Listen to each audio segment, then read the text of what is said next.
My sister spilled coffee on my $6,500 heirloom wedding dress, then played the victim. So, I took my revenge and cut her out of my life. You won't believe how it all unfolded. The morning of my wedding, I woke up at 5:42 a.m., hours before my alarm was set to go off. It wasn't nerves or excitement that stirred me. I just had this strange feeling, an unexplainable premonition. Lying there in bed at the Rosewood Bridal Suite, I watched the early morning light filter through the curtains. I tried to focus on what the day was supposed to be about: love, celebration, family. That last word, family, caught in my throat. As much as I wanted the day to be perfect, there was one person who had made it very clear she wasn't rooting for me. My older sister, Karen. We had never been close. Growing up, Karen was always the star-gorgeous, magnetic, the kind of girl who commanded attention the moment she entered a room. I, on the other hand, was the quiet one, the planner, the fixer, the one who always cleaned up her messes while she reveled in the spotlight. Still, she was my sister, and despite everything, always held on to the hope that someday we would move past the rivalry and the subtle cruelty she disguised as jokes. But over the past year, ever since I got engaged, things had only gotten worse. Karen made snide comments about my ring, calling it cute and dainty, suggesting I always preferred safe choices. She laughed off every wedding planning update I eagerly shared and even RSVP'd maybe to both the bridal shower and the rehearsal dinner. Yet I kept inviting her, kept including her, kept hoping. That hope slowly withered and died on the day of my bridal shower. We held it at my best friend, Tessa's house, just a simple garden party with finger foods and laughter. At first, Karen was overly gracious, her smile brittle as she handed me a gift bag that looked like it had been rattling around in her car trunk for a week.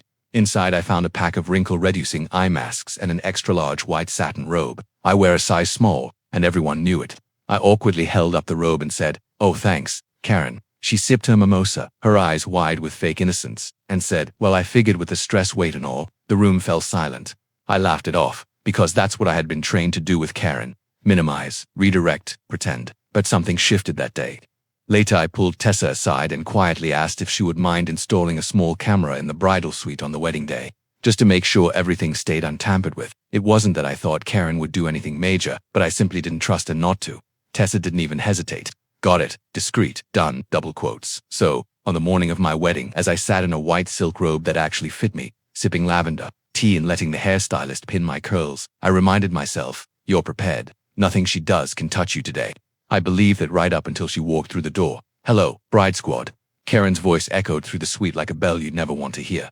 Every head turned. Tessa's eyes narrowed. My mother froze mid-conversation with the makeup artist, and my other bridesmaids exchanged looks. Karen was in full glam, with false lashes, waves down to her waist, and a skin-tight blush, pink dress that screamed, trying to upstage the bride rather than supportive sibling. "I wasn't sure I'd make it," she announced, setting a massive cup on the vanity. "But I figured, what's a wedding without family, right?" I stood slowly, trying to keep my voice calm. "Karen, I thought you weren't coming until the ceremony. I couldn't miss seeing you before your big moment," she replied, her smile too wide. "Besides, Mom said your dress is to die for. Where is it?" I paused. Every cell in my body screamed no, but my mother, bless her oblivious heart, stepped in, clearly desperate for harmony. "Oh, it's hanging right over there," she said, pointing to the custom dress bag by the window. "It's been altered from your grandmother's gown. Remember, she looks like a dream in it." Karen's gaze slid to the bag, and something flickered in her eyes. "Wow," she murmured. "You really leaned into the vintage vibe, huh?" "It's special to me," I replied carefully. "Grandma wore it in 1954. We had it cleaned, updated, but the lace is original." "Well, let me help you get ready," she said sweetly. "We've had our ups and downs, but I want this day to be amazing for you." Before I could answer, she picked up her Starbucks cup and started moving toward the vanity, near the dress. Tessa rose from her seat. "I've got it," she said lightly. "I'll help Mia with the dress. Why don't you catch up with Mom?" Karen smiled, that tight smile again, and backed off for just a moment. But I saw the flash of something cold and calculating in her face.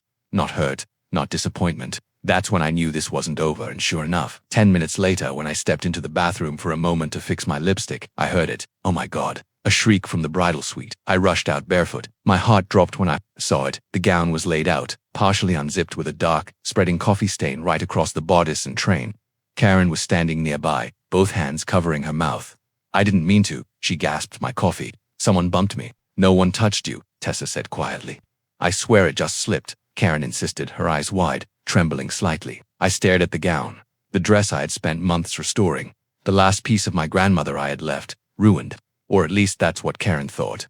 What she didn't know was that everything, every single moment, was recorded. I stood frozen, staring at the deep coffee stain soaking through the delicate lace and silk. The bridal suite fell silent, except for Karen's theatrical gasping. "Oh my God, Mia, I'm so sorry," she said again, tears conveniently brimming in her eyes. "It was an accident. I swear I was just trying to move my coffee." With the lid off, Tessa cut in, her arms folded tightly. Karen sniffled. "It must have been loose." "I didn't know." I didn't say a word, not yet. I just walked slowly toward the dress, my heart pounding so loud I could barely hear anything else. My mother rushed to my side, her voice shaky. "We'll fix it. We'll find someone cleaner. We have time, right?" It was 9:12 a.m. The ceremony was at 1 p.m. There was no time. I turned to my bridesmaids. Half looked horrified, half looked furious. Tessa just met my eyes. "She did it on purpose," she said softly. Karen gasped, her hand flying to her chest. "Are you kidding me right now?" Tessa didn't flinch. "We were all standing in this room. No one bumped you. You were alone near the vanity, and I watched you move the cup next to the dress minutes ago. I was just clearing space." Karen's voice rose, trembling as if she couldn't believe she was being accused. "God, I tried to make peace, and this is what I get." "You tried to make a scene," I said, finally breaking my silence. "And you got one." Karen turned to me, wounded eyes flashing. I said I was sorry. I looked at her for a long moment. "You didn't say why?" She blinked. "Why? What? Why did you really come here today? Why can't you stand the idea of me having one moment that isn't about you?" Her jaw tightened. "That's ridiculous." I nodded once, then turned to Tessa. "Plan B." She lit up like she'd been waiting for that signal all morning. On it, she pulled a sleek garment bag from the back of the suite closet, one weed hidden behind other dresses and props. The room collectively gasped as she unzipped it, revealing a second gown. Not vintage, not lacy, but stunning custom-made. Ivory satin, deep V-neck, minimalist silhouette with delicate beading at the waist. Elegant, strong, mine. Karen's face went blank. She stared at the dress like it had slapped her. "What is that?" she asked flatly. "My actual wedding dress," I said calmly. "The other one was sentimental, but this is the one I plan to wear if anything unexpected happened." Tessa grinned. "And wouldn't you know it, something unexpected happened." Karen looked like she wanted to scream, but the room was spinning too fast for her to grab control. My bridesmaids swarmed to help me out of the robe. My makeup artist rushed in with a steamer. My mother stood frozen, torn between grief over the ruined heirloom and shock that I had a backup dress at all. "I don't understand," Mom whispered. "You said Grandma's dress was the one." "Was," I said gently. "But after the shower, I got nervous about what Karen might do." Karen scoffed. "Oh, for God's sake, I didn't ruin your dress on purpose. You're being paranoid." I met her eyes calm and steady. "Good thing I'm also paranoid with receipts." She blinked. "What?" I looked over at the flower arrangement near the vanity, the one tucked behind the hanging mirror. It was artificial, silk roses and eucalyptus with a small pinhole camera nestled in the middle. I had a camera installed. The room went dead silent. What Karen said again, her voice suddenly smaller. "I didn't want to believe you'd actually do anything to hurt me," I said. "But after the bridal shower, after the robe, the comments, the looks, I couldn't take that." Karen's face paled. "Did you spy on me?" "I protected myself," I replied. "From you." My mum gasped softly. Karen opened and closed her mouth like a fish yanked out of water. "I want to see it," she snapped. "If you're going to accuse me, I have a right to see." "Oh, you will," I said, because I hadn't watched the footage yet either, but I didn't need to. I knew what I'd find, and I knew exactly when to show it. Karen looked around the room as if someone might come to her defense, but no one moved. My bridesmaid Dana broke the silence. "Wow, you really played yourself, huh?" Karen's mouth twisted. "I didn't do anything. It was an accident. You all just love thinking the worst of me." "No," I said, stepping toward her, gown halfway zipped, hair still half curled. "We've all just finally stopped pretending the best of you." Karen's expression shattered. I turned back to the mirror and smiled as my new dress was fastened around me, because the real show hadn't even started yet. By the time I stepped out of the bridal suite, fully dressed in my backup gown, you'd never know a disaster had happened. The satin clung perfectly. My hair had been touched up, lipstick reapplied. I looked like a bride, a calm, radiant bride. But inside I was vibrating, because my sister had tried to destroy the most important day of my life, and she thought she got away with it. My father met me at the end of the hallway, his eyes wide with emotion. "You look beautiful," he whispered, his voice catching, "just like your mother on our wedding day." I swallowed the lump in my throat. "Thanks, Dad." He didn't know yet about the dress, about the camera, about what I planned to do after the vows, because I'd made a decision. Let her have her audience. Let her sit at the reception smiling like the perfect sister. Let her toast me with fake warmth and hollow compliments. And then, let her watch herself burn. The ceremony itself was everything I'd hoped for: simple, heartfelt, surrounded by people who truly loved us. My fiancé Josh looked at me like I was the only person in the world. He didn't know the full extent of it yet either, but he knew enough to sense something had gone down. As we stood at the altar and exchanged vows, I focused only on him. on the life we were about to build. Karen was seated in the front row, one leg crossed elegantly over the other, her face frozen in a neutral expression. Her blush dress stood out against the sea of navy and neutrals. My mother kept glancing nervously in her direction, but Karen, she didn't flinch, she didn't crack. She looked like someone who thought she'd dodged a bullet. And in a way, she hadn't till the reception. The ballroom was buzzing. Dinner had been served. Speeches were underway, and everyone was finally loosening up. Laughter floated through the room. Champagne flowed freely. I waited until the father-daughter dance ended to make my move. Josh squeezed my hand as the DJ faded out the music.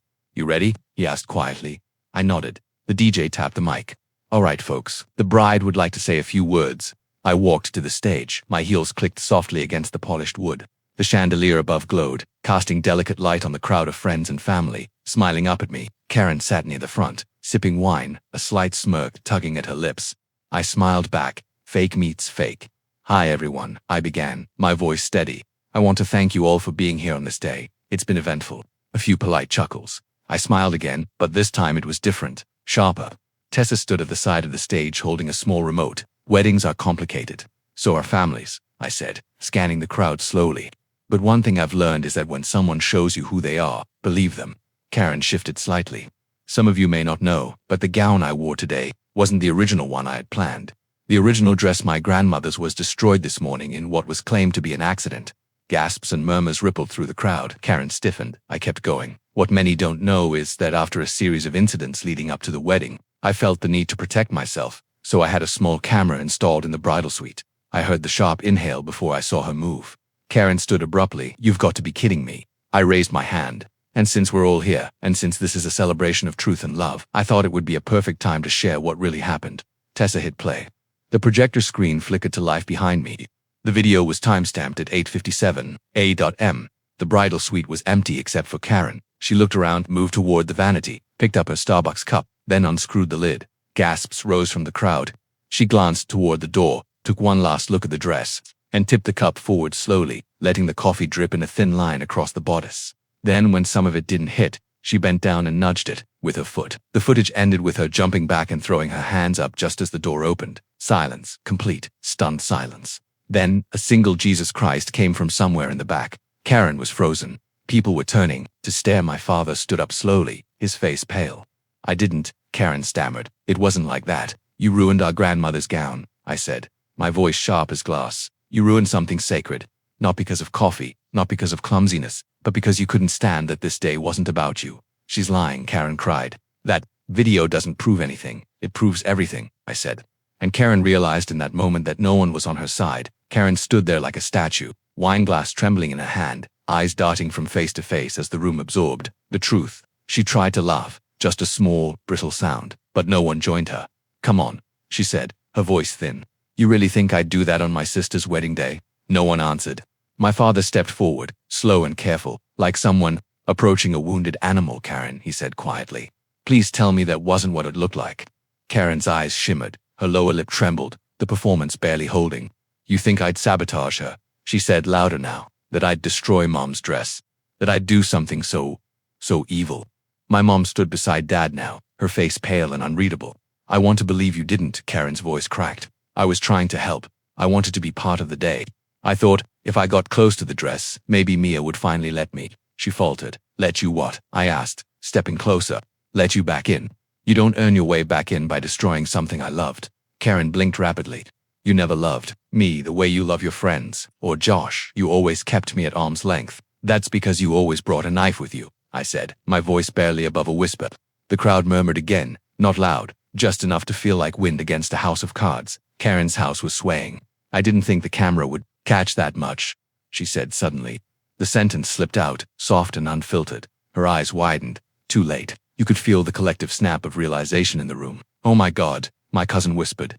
Karen looked around, panicked. "That's not what I meant. I mean, this is being twisted. You don't know what it's like. You're all judging me, but none of you know how it feels to be invisible while she gets everything. You made yourself invisible." Tessa shot back, "By burning every bridge you ever crossed." Karen's gaze landed on me again. For a moment, she looked like the big sister I remembered from when I was 6, the one who once braided my hair and told me scary stories by flashlight, but that person had disappeared a long time ago. "I just wanted one moment," she said softly. "One moment where I mattered." You were my maid of honor until you started attacking me behind my back, I said. You mattered, but you chose to ruin that. She shook her head slowly. You think I'm the villain, but I'm the one who's always been second, always the mistake, always the backup plan. And now you've made yourself the footnote, I said. Just as quietly, you didn't ruin my day, you just removed yourself from it. Josh stepped up behind me, his hand sliding into mine. Let's go, he said gently. You've said what needed to be said, but I wasn't done. I looked at the guests, people who had driven in from other states, who had taken time off, booked hotels, babysitters, all to be here for us, for this. I know this isn't what any of you expected, I said, but I believe in honesty, and today was never going to be perfect, but it is real, and that's what matters to me. I turned to the DJ. Let's reset the music. There's still dancing to be done. Applause erupted. Bit tentative at first, but real. Karen stood off to the side alone, clutching her wine like a life raft. My parents stayed frozen for a beat. Then my father walked away without a word. My mother lingered. She turned to Karen, reached out like she might say something, but then pulled her hand back and followed him. The next hour was a blur of music, hugs, and people whispering versions of good for you, or she needed to be exposed, or my personal favorite from Josh's aunt. That girl should have been yeeted into a fountain.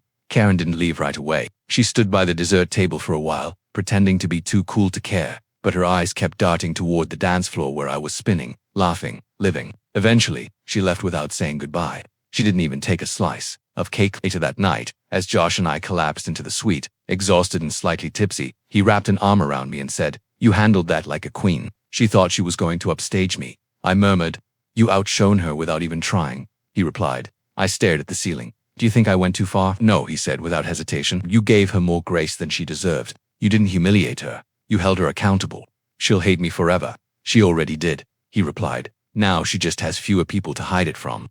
I rolled over, curled into him. "She ruined the dress," I whispered, "and she didn't break you." I didn't hear from Karen for 3 weeks. No apology, no explanation, just silence. And honestly, that was louder than anything she could have said. The video went semi-viral within our extended family. My cousin posted a vague TikTok about the wedding dress sabotage caught on camera that got over 300,000 views before she took it down under family pressure. People reached out from high school, old co-workers, even my college roommate, half in shock, half in admiration. And through it all, I kept waiting for the part where it hit me, where I broke down crying, where I grieved the sister I'd lost. But that grief, it had come long before the wedding. That day just made it official. What did come was a letter, mailed, handwritten, sent to my new address under my married name, which meant she'd gone out of her way to find it. The envelope had no return address. The writing on the front was tight, sharp, and unmistakably hers. "Josh found it first. You sure you want to read it?" he asked, standing in the doorway of our new apartment, holding the envelope like it might bite. I took it slowly. I want to know what she thinks she has left to say. I opened it at the kitchen table, the late afternoon sun casting stripes across the page. It started with, "Mia, I assume you hate me." "That's fair." There was no greeting. "No dear. Just my name like a bruise," he went on. "I've watched the video about 100 times. Everyone has. I've been called everything from a narcissist to a sociopath. Maybe I am. I don't know. I do know I hurt you and I'm sorry." I paused there, waited for the word, but it came 3 lines later. "But you humiliated me. You didn't have to do it that way. You could have talked to me privately." I actually laughed, out loud, because that's what she never got. I had talked to her for years. I'd tried the soft approach, the quiet forgiveness, the endless emotional labor of keeping the peace while she set fires. She just never listened unless she had an audience. The letter rambled. Some parts sounded sincere, others defensive and wounded. She said she was going to therapy, that she was looking at some of her patterns. She didn't ask for a relationship, didn't ask to meet up. The last line simply read, "I hope someday you'll remember that I'm your sister." I stared at that sentence for a long time, because that was the thing. She was my sister, not a stranger, not a random toxic friend I could ghost and forget. We'd shared bunk beds and bath towels and Christmas mornings. We'd laughed over dumb TV shows and fought over borrowed clothes. She'd once punched a girl in 8th grade who called me weird. I'd lied to cover for her when she snuck out in high school. She was my sister and she still chose to betray me. I folded the letter, placed it in a drawer, and didn't respond. A few months later, I ran into my mum at a family gathering. It was my cousin Leah's baby shower. It was small, sweet, nothing dramatic, until I walked in. My mother blinked when she saw me. Her arms opened automatically, like she wasn't sure whether to hug me or apologize. "I didn't know you were coming," she said softly. "Leah invited me directly," I replied. A beat of silence. "I didn't know she had," she murmured. "I thought that I wouldn't show my face, that maybe you needed space from all of us." I sipped my lemonade. I needed space from Karen. The rest of you had a choice to make. Some made it quietly. She winced. She's my daughter too. And I'm your daughter, I said. And she ruined my wedding dress, lied to your face, and tried to play victim when I refused to let her keep getting away with it. I know, I said, my drink down to you. Her eyes filled. She hasn't been the same after everything. She's lonely and bitter, and she blames herself, but also can't quite say it out loud. She did say it, I said, nodding, in a letter. Mom blinked in surprise. She sent you one. Yeah, but it wasn't for me, I said. It was for her to feel like she did something. Like maybe the apology counts if you write it on paper and never back it up with action. My mother reached for my hand. I'm proud of you, she whispered, for standing up, for refusing to let her rewrite the story again. I looked at her, tears suddenly threatening. I didn't want to lose my sister. I said, I know, she whispered. I lost her too. We sat in silence for a while. Karen didn't come to the baby shower. No one asked why.